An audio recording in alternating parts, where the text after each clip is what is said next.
नमस्कार दोस्तों, स्वागत है आप सभी का हमारे चैनल पॉलिटिकल स्काई में। मेरा नाम है सौरभ राउत और मैं आज आपके सामने लेके आया हूँ दो जियोपॉलिटिकल इशू जो कि अंतर्राष्ट्रीय स्तर पर वर्तमान समय में काफ़ी बड़ी भूमिका निभा रहे हैं और काफ़ी बड़े स्तर पर बातचीत की जा रही है। तो चले शुरू करते हैं आज की ये वीडियो।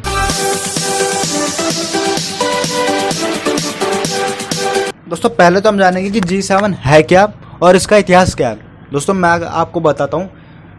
G7 का मतलब होता है ग्रुप ऑफ 7, यानी विश्व के ऐसे 7 देश जो कि इकोनॉमिक के हिसाब से भी और राजनीतिक के हिसाब से भी काफ़ी पावरफुल हैं। ग्रुप ऑफ 7 की स्थापना 1975 में की गई थी। शुरुआत में तो पहले दोस्तों इसमें सिर्फ 6 देश थे, जिसमें से America, Britain, France, Germany, Italy और जापान थे।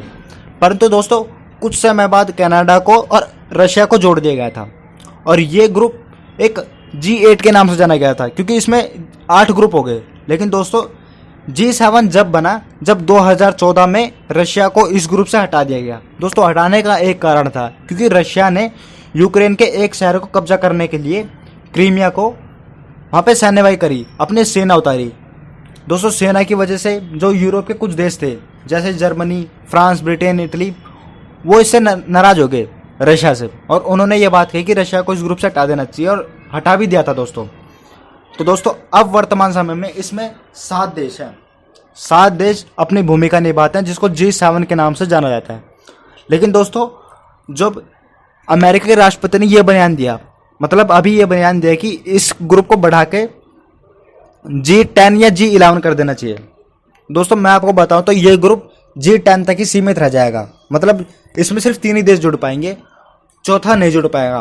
क्योंकि दोस्तों रशिया को जोड़ने की बात कही गई है, भारत को जोड़ने की बात कही गई है, दक्षिण कोरिया को जोड़ने की बात कही गई है और ऑस्ट्रेलिया की बात कही है। 3 देश तो जुड़ जाएंगे, दक्षिण कोरिया, ऑस्ट्रेलिया और भारत।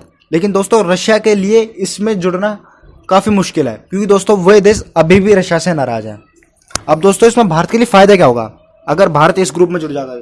दोस्तों फ़ायदा ये होगा, पहला तो ये कि इसको टैक्स कम देना पड़ेगा। जो सीमा शुल्क लगाया जाता है वो सीमा शुल्क हटा दिया जाएगा भारत के ऊपर। दूसरा ये फ़ायदा होगा कि भारत अंतर्राष्ट्रीय स्तर की राजनीति में काफ़ी पावरफुल हो जाएगा।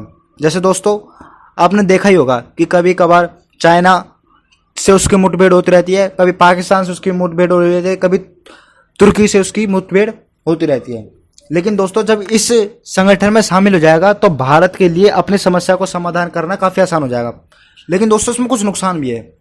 नुकसान ये है कि दोस्तों अगर इस ग्रुप में भारत जुड़ जाता है और रशिया नहीं जुड़ता तो दोस्तों होगा क्या, और रशिया के बीच में और भारत के बीच में एक खटास पैदा हो जाएगी। यानी जो दोनों के अच्छे संबंध है वो संबंधों में खटास आ सकती है। क्यों? क्योंकि दोस्तों अगर भविष्य में कभी रशिया के ऊपर कोई कार्रवाई करनी पड़ेगी इन ग्रुप को, यानी जो 10 देश इसमें जुड़ जाएंगे, इस संगठन में जुड़ जाएंगे, अगर उनको रशिया के ऊपर कोई कार्रवाई करनी पड़ी तो भारत को भी उस कार्रवाई का समर्थन करना पड़ेगा। अगर भारत ने उस कार्रवाई का समर्थन करा तो रूस भारत से नाराज हो जाएगा। अगर रूस नाराज हो गया तो भारत के लिए जो सैन्य हथियार सबसे बड़ा एक्सपोर्ट है जो भारत सैन्य हथियार का रूस से, तो वो बंद हो जाएगा। इसलिए भारत का नुकसान है दोस्तों अगर ये जुड़ने की बात कही जाए तो अंदाज़ा लगाया जा रहा है कि जो G10 ग्रुप है ये ग्रुप करीबन 2021 में बन जाएगा और इसकी बैठक में भारत को अभी एक प्रस्ताव भी रखा गया है कि भारत इसकी बैठक में शामिल हो सकता है, जो कि 2020 में यानी इसी साल फ्रांस में होने वाली है। दोस्तों ये थे काफ़ी बड़ी मुद्दा। इसी को D10 ग्रुप के नाम से जाना जा रहा है। दोस्तों D10 मतलब डेमोक्रेटिक ऑफ 10 कंट्रीज। दोस्तों इसका दूसरा रूप हम किसको कह सकते हैं? D for democratic. ये था दोस्तों काफ़ी बड़ा मुद्दा जो भारत के लिए और अंतर्राष्ट्रीय स्तर पर भारत को बढ़ावा देने के लिए काफ़ी अहम था और काफ़ी चर्चा की जा रही है। मेरे ख्याल से दोस्तों इसमें भारत को अपनी सदस्यता मिल जाएगी, क्योंकि जो अंतर्राष्ट्रीय स्तर पर या और देशों से भारत के संबंध काफ़ी अच्छे हैं।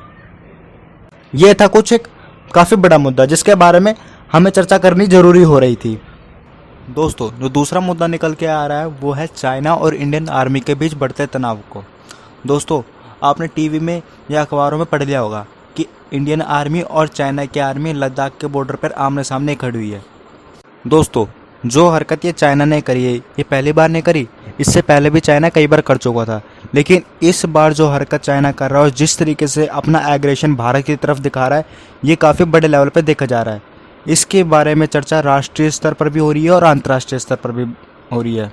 दोस्तों, इसकी शुरुआत हुई थी 5 मई 2020 को, जिसमें चाइना ने अपने आर्मी को इंडियन आर्मी के बॉर्डर पर भेज दिया था, जिसमें नाथुला पास को पास कर गई थी, जो सिक्किम का एक बॉर्डर है। यानी चाइना की आर्मी सिक्किम के बॉर्डर को पार करके इंडियन आर्मी के ऊपर हमला कर दिया पत्थरों से, डंडों से, जिसमें इंडियन आर्मी के 4 जवान घायल हुए थे। लेकिन साथ साथ दोस्तों 11 जवान चाइना के भी घायल हुए थे। दोस्तों, उसके बाद उसने 9 मई 2020 को बॉर्डर का जो LAC है, यानी लाइन ऑफ एक्चुअल कंट्रोल, उसने उसको पार कर दिया था और भारत की सीमा के करीबन 3 से 4 किलोमीटर तक अंदर आ गई। और अंदर आने के बाद पैंगोंग लेंग के पास उस समय डेरा बनाया। जब भारत ने इस बात का विरोध करा तो चाइना आर्मी कहती है कि ये जो क्षेत्र है वो हमारे देश के अंदर आता है, ना कि तुम्हारे देश के अंदर। और बल्कि चाइना की आर्मी इंडियन क्षेत्र में आके बस गई है।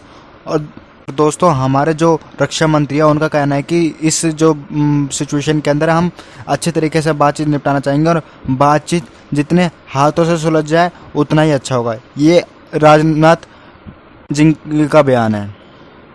दोस्तों, चाइना इस टाइम ऐसा क्यों कर रहा है, ये सवाल निकल के आता है कि चाइना इस कोरोना वायरस की महामारी में, इस सिचुएशन के अंदर भारत को अपना टारगेट क्यों बना रहा है, उसका एग्रेशन इतनी जल्दी क्यों बढ़ गया। दोस्तों, इसके मोटे मोटे 3 कारण हैं। पहला कारण तो है कि वो सभी देशों का ध्यान भटकाना चाहता है, क्योंकि दोस्तों सभी देश जो कोरोना वायरस फैला है इसका कारण चाइना को मानते हैं और चाइना के ऊपर टारगेट कर रहे हैं, चाइना से इस बारे में सवाल पूछ रहे हैं। लेकिन दोस्तों, जैसे ही ये मुद्दा उठा लद्दाख को लेकर भारत और चाइना का, सभी देश इस पर चर्चा करने लगे।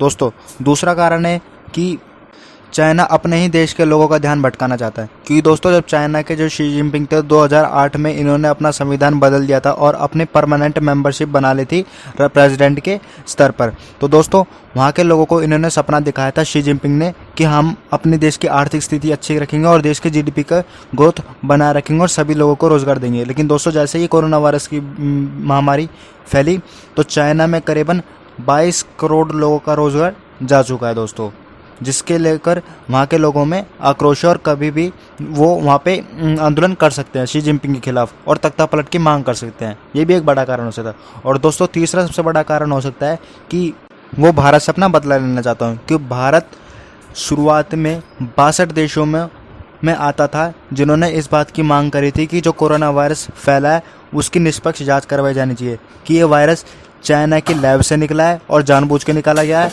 या फिर यह वायरस चाइना की मीट मार्केट से निकला है दोस्तों। तो दोस्तों, ये थे कुछ जियोपॉलिटिकल इश्यूज जो अंतर्राष्ट्रीय स्तर पर भारत के बारे में काफ़ी बड़े स्तर पर चर्चा की जा रही है। अगर आपको वीडियो अच्छी लगी हो तो लाइक कमेंट ज़रूर करें और हमारे साथ जुड़े रहने के लिए हमारे चैनल को सब्सक्राइब ज़रूर करें। मैं सौरभ रावत इसी के साथ विदा लेता हूँ आपसे। मिलते हैं हमारी